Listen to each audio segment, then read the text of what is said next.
Today, I want to teach you how to make luck happen. Kublai Khan, the famous Mongol general, invaded Japan around 1274 AD. He invaded with 20,000 soldiers on 500 ships, and Japan was hardly prepared for this kind of a battle on sea. Japanese soldiers were more trained in single combat. Just as the Mongols were reaching the shore, a massive storm stretching from horizon to horizon broke and tore the Mongolian fleet apart. It left no survivors. The Japanese called it as the divine wind. They called it kamikaze. 7 years later, 100,000 Mongols again attempted to attack Japan. This time, a typhoon, completely out of season, destroyed the entire fleet. Now, what would you call this? Some would call it an accident. Some would call it a miracle. Some would call it a coincidence. Some would call it luck. We could call it a synchronicity.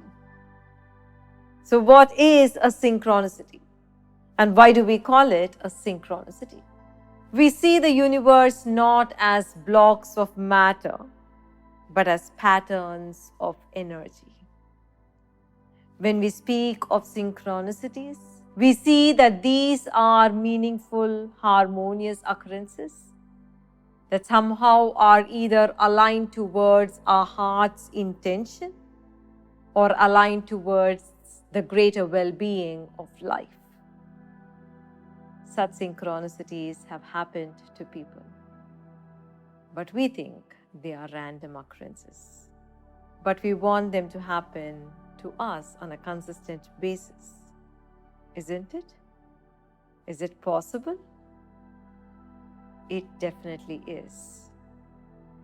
We have for several years now studied and intuited the science of synchronicities. Thousands of students of the Academy today regularly manifest synchronicities, both on a massive scale and in their daily experiences, such that they feel that their life has a magical quality to it.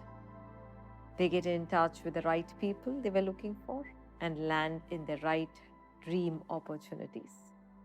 They come upon the right information they were looking for, and with that information create a difference to others. They receive the right messages from the universe at the right time when they're actually questing for an answer. This takes away their inner struggle and leads them to peace. But for these things to happen, two things must happen in your consciousness. The first one is you need to experience a beautiful inner state. And the second factor that needs to happen to you is for you to experience a magnificent connection with the universal intelligence. Call it divine, call it a field, or call it God. Most people think that the universal intelligence or the divine is a massive force field, but only the mystics know, only the ones whose heart has awakened know that you can actually experience a personal connection with this massive mystic force field, with this universal intelligence. And this universal intelligence can actually relate to you. A mystic knows that this universal intelligence can be related to as a being, as a friend, as a mother, a father, a beloved, and as a grandfather.